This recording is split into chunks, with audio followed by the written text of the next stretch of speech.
Bienvenue à New York! New York, la ville qui ne dort jamais. Et surtout, la ville où on ne cesse jamais de manger. Ici, chaque coin de rue cache une odeur, une histoire, une culture. Pendant 3 jours, j'ai décidé de laisser tomber les attractions touristiques pour me perdre dans ce que j'aime le plus, la nourriture. Des petites adresses cachées au classique. Bienvenue dans ce food tour à New York.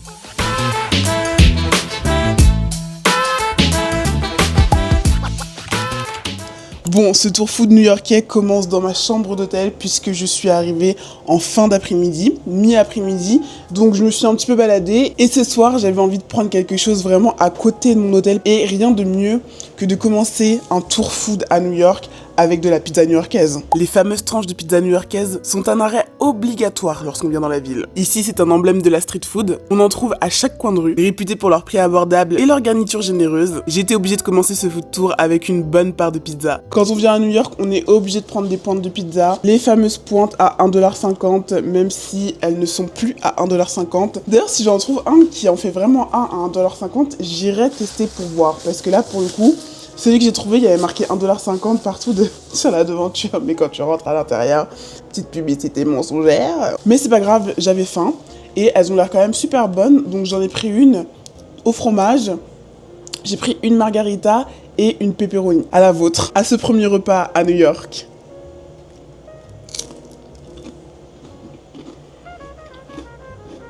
En vrai, j'ai goûté meilleur. Mais en même temps, à ce prix, il faut pas s'attendre à du haut de gamme non plus. Puis bon, pour ce soir, ça fera l'affaire. Puis on se retrouve demain, où je commence officiellement ce tour de la bouffe à New York. Ce matin, on s'en va goûter un des trucs emblématiques de New York, j'ai nommé le bagel. Le bagel, ça fait partie intégrante de la culture de la ville. Venant de Montréal, j'avoue que j'ai pas des a priori, mais je pense que le bagel de Montréal restera l'un des meilleurs bagels du monde. C'est d'ailleurs très connu, cette petite concurrence entre New York et Montréal pour savoir qui a le meilleur bagel. Je pense qu'en 2025, on a même eu le droit à un show pour savoir qui des deux villes avait le meilleur bagel. Il me semble que c'est Montréal qui a gagné. Pour cette première adresse matinale, je m'en vais dans un endroit qui s'appelle Pop-Up Bagel. Il fait apparemment des super bons bagels. Honnêtement, ce matin, j'ai pas très faim. Donc je pense que je vais rester sur un bagel simple au cream cheese. On va se prendre une petite boisson avec. Mais j'ai vraiment hâte de goûter les bagels new-yorkais. Parce que la première fois que je suis venue à New York, j'en ai pas pris.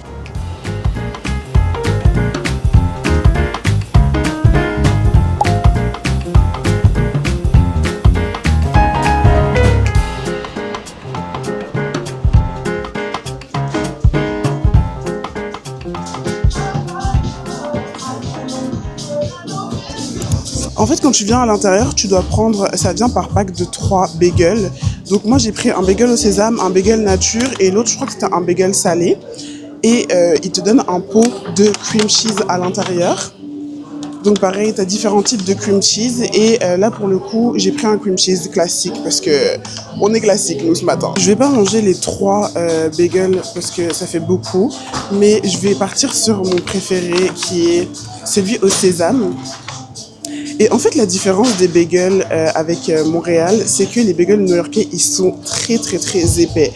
À la différence de Montréal, où on a un bagel avec un énorme trou qui va être plutôt fin, là, on est sur quelque chose de beaucoup plus gros. Et en même temps, ils n'ont pas la même façon de cuisson. C'est hyper moelleux, c'est encore chaud, ça a l'air très bon.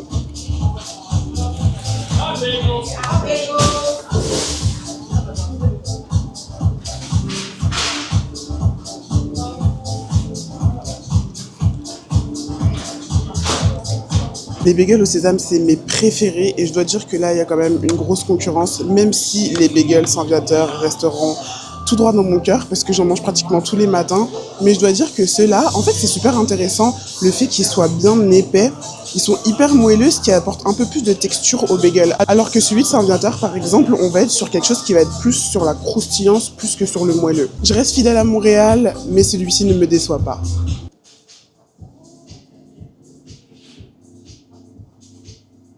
Pour une première adresse, c'était vraiment bien, c'était vraiment bon.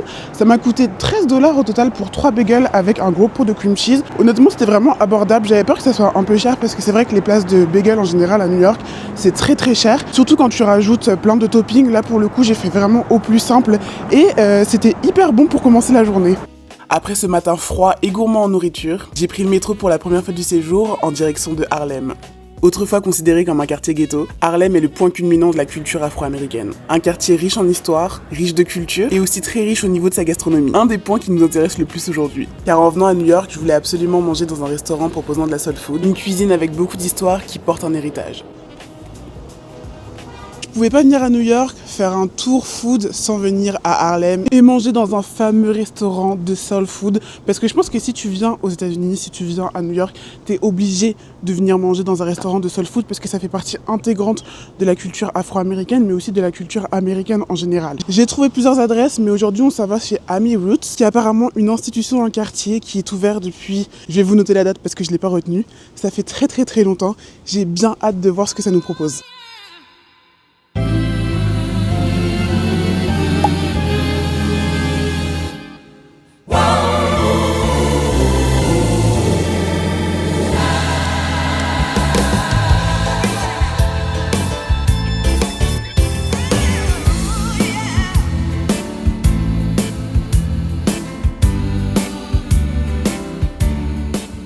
Le plus dur quand tu vas au restaurant, c'est de faire un choix. Et là, pour le coup, il y avait énormément de choix sur la carte. J'ai hésité avec plusieurs trucs. Finalement, je lui ai demandé la taille et la quantité des choses qui allaient à côté. Donc, je suis partie sur un classique des classiques. Mais en même temps, ça fera toujours plaisir. Ils m'ont apporté un cornbread. Donc, je pense que ça vient avec.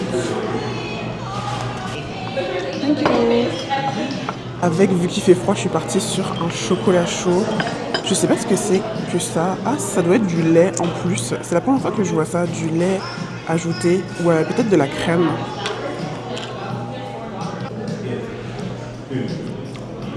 C'est juste du lait. Et c'était du chocolat chaud parce que je suis très compliquée en chocolat chaud. Bon, j'avoue, c'est pas le meilleur, mais en même temps, je viens pas pour ça. Donc c'est pas grave, ça compte pas.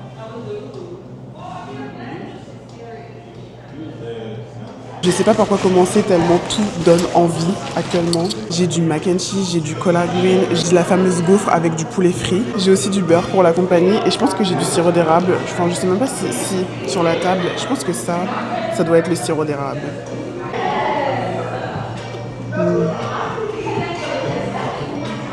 J'ai du beurre pour venir le mettre dessus, mais en vrai, je pense même pas que je vais en mettre parce que juste le pain comme ça, il est super bon. Mais le mac and cheese, ça fait partie intégrante de la soul food. C'est un des classiques de la soul food même. Il donne ce petit goût un peu relevé. Je pense que ça doit être du cheddar fort.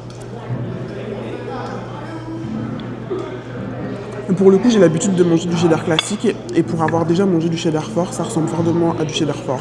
Mais franchement, c'est vraiment bon.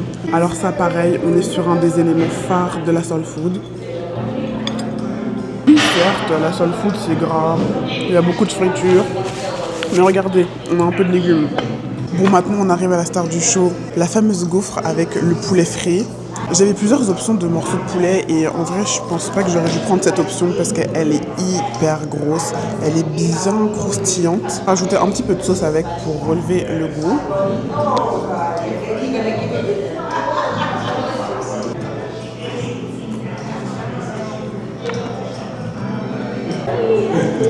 Le poulet est pas sec, ça fait vraiment plaisir. Après, la gaufre, elle a un bon goût de vanille et en même temps, elle est croustillante. Ça manque de sauce, mais en même temps, c'est à moi de la rajouter. Mais sinon, le tout ensemble, ça se marie super bien. Ça faisait très longtemps que j'avais pas mangé les gaufres au poulet frit. Et franchement, le fait de pouvoir manger l'original, forcément là, on est sur un gros level. J'ai vraiment l'impression de manger chez ma grand-mère. J'aime vraiment l'ambiance de ce restaurant.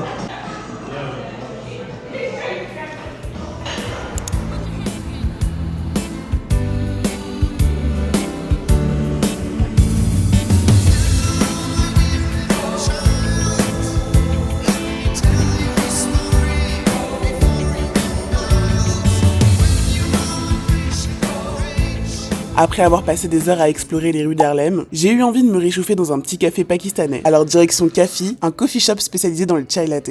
Je savais pas trop quoi choisir, donc je lui ai demandé de me donner son préféré et on va voir ce que ça donne. En tout cas, tout a l'air bon. Le café est hyper cosy, il y a que des locaux à l'intérieur. J'ai l'impression d'être une habitante de Harlem et c'est pour ça que j'aime m'excentrer des grands quartiers, aller dans les quartiers où en fait on voit la vraie vie.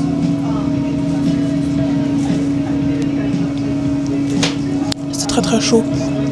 Mais à la première bouchée, j'ai pu sentir qu'on était sur du vrai thé avec du lait. et ça change des chai latte que je peux boire chez moi.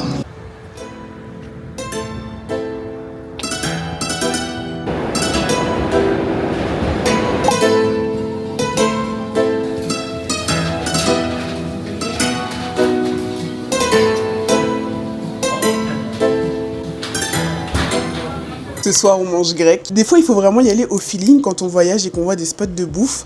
Aller à l'instinct. Là, j'ai vu ce petit restaurant, je trouvais ça hyper mignon à l'intérieur. J'ai été appelée par la décoration.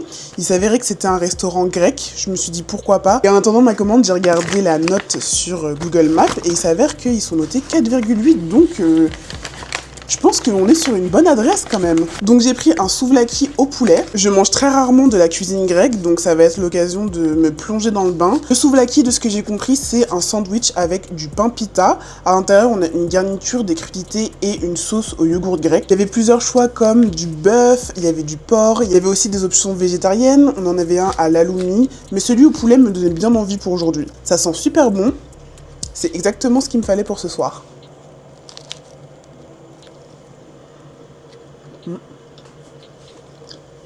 Le poulet est bien assaisonné, on sent que les crudités sont bien fraîches, ça fait du bien. Le pain, je sais pas s'il a été fait maison, mais j'ai l'impression. On dirait qu'il a été cuit sur place. C'était pas vraiment précisé dans le restaurant, mais en tout cas, au niveau du goût, on dirait un pain fait maison.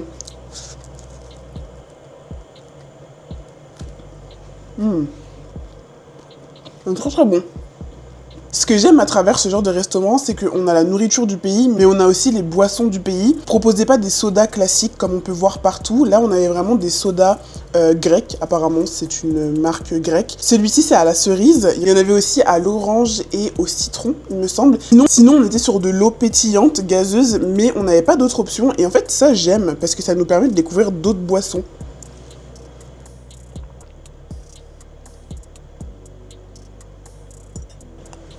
Oh merde. J'ai pratiquement tout bu. Mais c'est vraiment très très bon. On a un bon goût de cerise qui fait pas artificiel. Et en fait, c'est pas gazeux. C'est vraiment comme une limonade, mais à la cerise. Franchement, faites confiance à votre instinct, hein.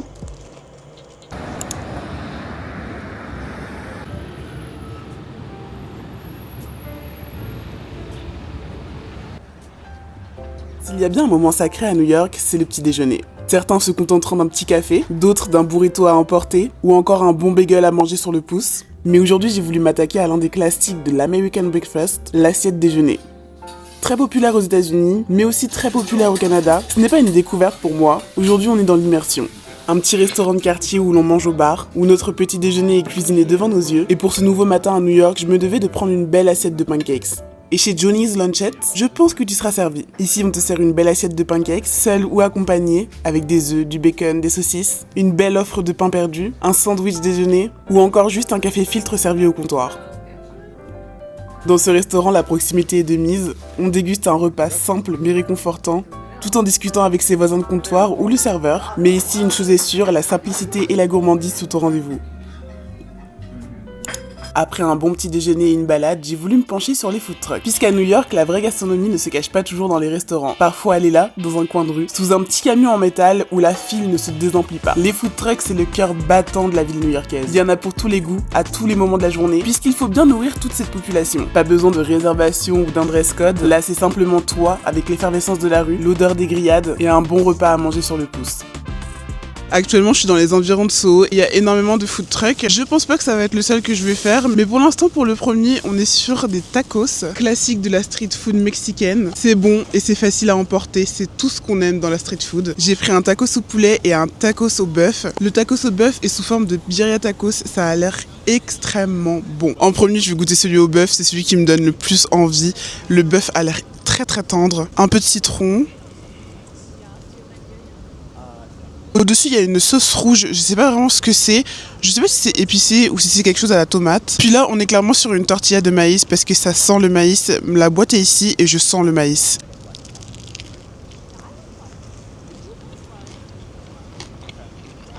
C'est délicieux. Je pense qu'on est sur du piment. Ah oui, effectivement, je pense qu'on est sur du piment pour la sauce rouge sur le bœuf parce que ça pique. Mais sinon, toutes les saveurs sont au rendez-vous.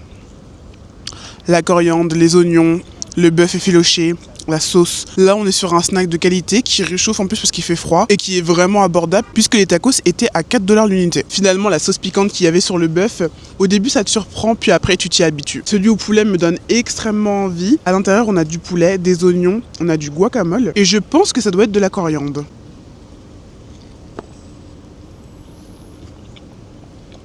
Bon, celui-ci, il se tient moins bien à la dégustation, mais au niveau du goût, tout y est. Et je pense même que je préfère celui au poulet que celui au bœuf.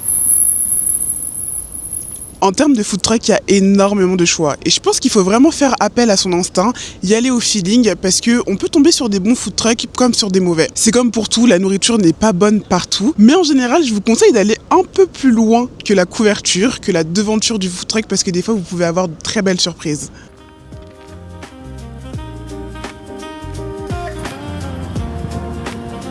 En ce moment, il fait très froid à New York, donc je me suis arrêtée pour prendre une soupe. Et là, je suis dans un lieu qui s'appelle la Carotte Express. Donc, de ce que j'ai compris, c'est un nouveau lieu qui vient d'ouvrir. On est en plein Soho. On est sur une cuisine un peu healthy, une cuisine saine avec des légumes, des bonnes protéines. Il y a beaucoup de carottes aussi. Moi, j'avais juste besoin d'une soupe. Honnêtement, je voulais un truc chaud avant de continuer et de pouvoir explorer la ville. Mais en tout cas, tout ce que j'ai à dire, c'est que le lieu est très sympa. J'ai pris une soupe patate douce carotte et en fait, on sent bien la carotte, on sent bien la patate douce, c'est super bien assaisonné. Je sens que c'est en train de me réchauffer là. L'autre jour, j'ai regardé une vidéo des bonnes manières. Apparemment, c'est mal poli de se pencher pour manger sa soupe. Il faut se mettre comme ça et prendre la soupe comme ça. Impossible.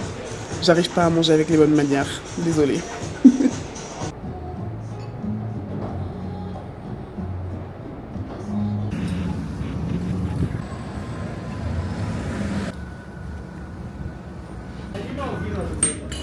Je viens de m'arrêter dans un spot authentique de cheesecake. C'était juste en face du Carotte Express. On dirait que c'est une institution parce qu'il y a énormément de passages. Il y a beaucoup de choix. La vitrine donne vraiment envie. Je suis pas une grande amatrice de cheesecake, donc ça va être l'occasion de renouer avec ça. J'ai pris un classique qui a l'air super bon. On est vraiment sur un petit cheesecake avec un espèce de biscuit. Je pense que ça doit être un biscuit au beurre qui a été écrasé. En fait, je mange tellement peu de cheesecake que j'avais oublié que ça avait ce goût-là. Mais en fait, c'est hyper moelleux. C'est froid, bien évidemment. Et ça a une texture quand même assez légère. Dans mes souvenirs, c'était un gâteau qui était quand même assez lourd. Et en fait, là, finalement, ça se mange quand même plutôt bien. Là, j'ai pratiquement terminé mon premier cheesecake. Pour le deuxième, on reste quand même sur un classique. J'ai pris celui qui est marbré. Ça doit être sûrement avec du chocolat. J'avoue, j'ai pas demandé. J'y étais vraiment à l'instinct. Je sais pas avec quoi ils ont fait le biscuit, mais c'est un biscuit qui a vraiment goût de cacao. C'est hyper bon. Et là aussi, c'est hyper léger. Franchement, ça se mange en quelques bouchées. Je suis assez étonnée. Encore quelque chose qu'on peut cocher, manger un cheesecake new-yorkais. C'est marrant comme on peut voir la différence entre les différents quartiers, puisque là je suis dans le quartier de Soho et c'est vrai qu'on a de la restauration très saine, on a des cafés instagrammables, on a tout pour avoir une belle esthétique. Et c'est assez marrant parce que j'ai l'impression que c'est vraiment propre à ce quartier, parce qu'en même temps c'est aussi un quartier qui est réputé pour être un quartier de la mode. On y trouve les grands magasins, les grandes marques sont installées, les petites marques des designers un peu plus nichés y sont aussi, et donc au final tout ce qui est restaurant et café ça va avec. C'est très niché, c'est très esthétique et au final on aime ou on n'aime pas, mais je trouve que justement ça apporte un charme au quartier.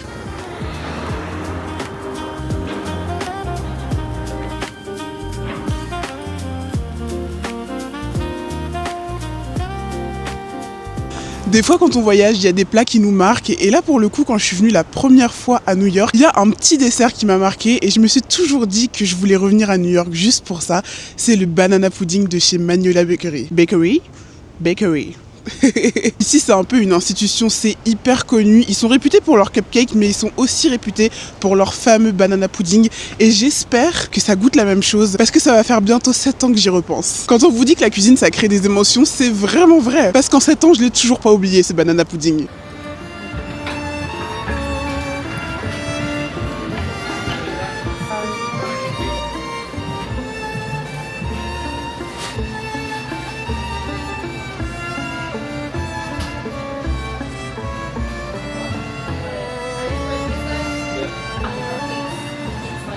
Il est temps de savoir si c'est toujours bon ou pas. Parce que des fois, il y a des places où quand ça prend de plus en plus en popularité, ça devient moins bon.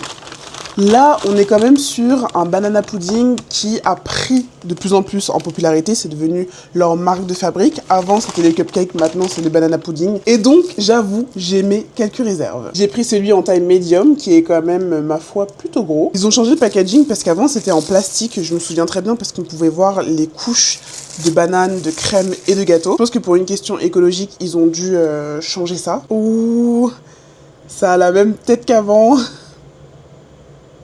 Ça sent exactement pareil. J'ai hâte de déguster ça. Oh, c'est bien crémeux.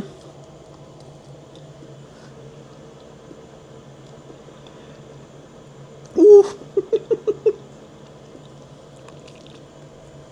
Ça a le même goût. Ça a exactement le même goût. Par contre, je me souvenais pas qu'il y avait des bananes entières. En temps normal, j'aime pas forcément la banane en morceaux comme ça, crue. Mais là-dedans, c'est vraiment mon exception. Moi, ce qui m'avait marqué, ce que j'avais adoré, c'est vraiment cette crème. Je sais pas vraiment à base de quoi c'est fait. Je pense qu'il doit y avoir du mascarpone, de la crème liquide fouettée en même temps, de la vanille aussi. C'est tellement onctueux, puis c'est vraiment le genre de crème que j'adore manger dans les desserts. Et en fait, ça fait tout le pudding. Et pour le coup, 7 ans plus tard, ça n'a pas changé.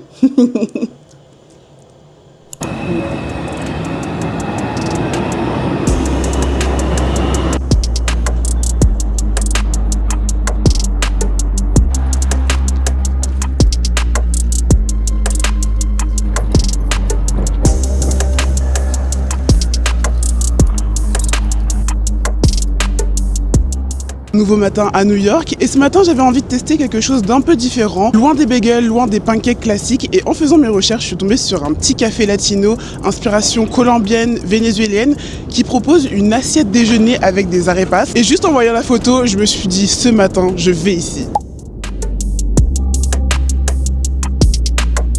On vient de m'apporter l'assiette, ça a l'air extrêmement bon. On est sur une assiette assez complète pour un matin, mais en même temps, il n'y en a pas trop. Il y a juste ce qu'il faut. J'ai des œufs. Normalement, c'est des œufs au plat, mais j'ai demandé mes œufs brouillés. Je les mange que comme ça. On a une saucisse, mais il me semble que c'est du chorizo. Sur la carte, il y avait marqué du chorizo. Et on a un arepa au fromage. Bien, ça vient avec une petite sauce que je vais venir mettre sur mes œufs, parce que encore plus de saveur.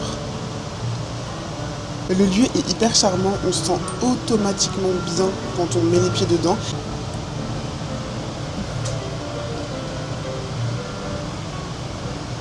L'espèce de petite sauce qu'il y a avec, ça rajoute plein de goût aux œufs. Ça me fait penser un peu à la sauce chien. Je sais pas si c'est la même chose, mais en tout cas ça relève les œufs et je trouve que c'est super bon. Bon, on passe à la star de l'assiette, l'arepas. Pour ceux qui ne connaissent pas, l'arepas, c'est un petit pain vénézuélien ou colombien qui est fait à base de farine de blé ou de farine de maïs. Il peut être simple ou il peut être garni. Il me semble que celui-ci, il est au fromage.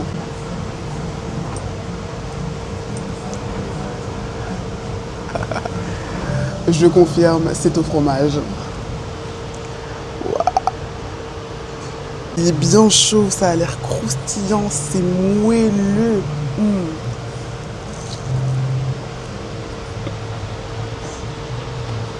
J'ai pas mangé beaucoup d'arepas dans ma vie, mais je pense que là, c'est l'un des meilleurs que j'ai mangé. Je l'avais complètement oublié, mais j'ai pris un chocolat chaud pour accompagner mon repas. Il est tellement beau que j'osais pas le toucher. Étant une grande buveuse de chocolat chaud, c'est rare qu'on mette autant d'attention sur cette boisson au niveau de la présentation. Donc là, j'ai juste voulu le contempler. Mais pour le coup, il a l'air très très bon aussi. On est sur un bon chocolat chaud qui a un goût fort en cacao. Et ça, c'est vraiment bon. Il n'est pas trop sucré. Il y a des petites notes de café, c'est assez intéressant. Ça me fait penser au chocolat chaud brésilien. Je l'ai cuisiné il n'y a pas très longtemps. J'ai oublié d'ailleurs la recette sur mon TikTok. Et là, j'ai l'impression de retrouver les mêmes saveurs. On a vraiment un goût de chocolat très prononcé. Ça reste l'ingrédient principal. Et sur la fin, on a une petite note de café, un petit peu sucré. Et franchement, moi qui n'aime pas le café, là pour le coup, je peux boire la boisson comme ça.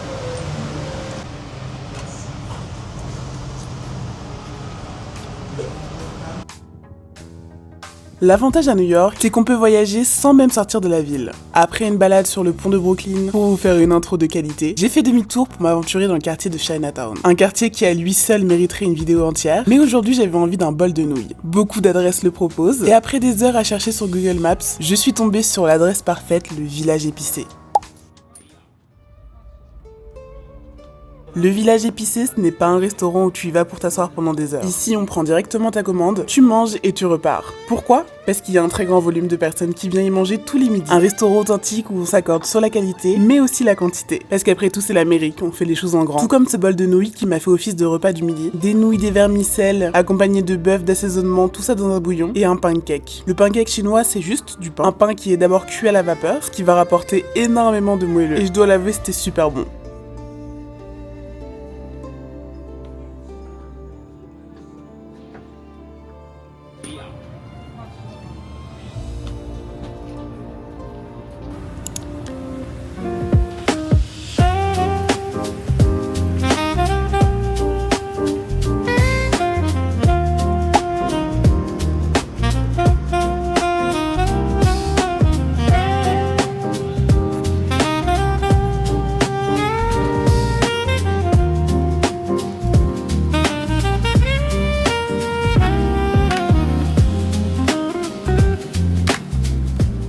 Après une bonne soupe, il n'y a rien mieux qu'un dessert. Et c'est vrai que j'ai pas fait beaucoup d'adresses sucrées pour l'instant, mais là je suis tombée sur une adresse de tarte. Et je me suis dit que ça pouvait être pas mal pour finir ce repas. Il y a un énorme choix de tartes, il y en a pour tous les goûts. Si tu aimes la banane, si tu aimes la tarte au citron, la tarte à l'érable, la tarte au sucre. Là pour le coup je suis partie sur quelque chose de très classique. On est sur une tarte au chocolat version brownie avec un petit peu de fleur de sel. On est sur une pâte, j'ai l'impression que c'est une pâte brisée, un mixte entre une pâte brisée et une pâte feuilletée. Et à l'intérieur on est vraiment sur quelque chose de très moelleux, de très fondant. Ça a l'air bien chocolaté. J'ai hésité entre celle-ci et la tarte à la cerise qui me donnait pas mal envie, mais je reste fidèle au chocolat.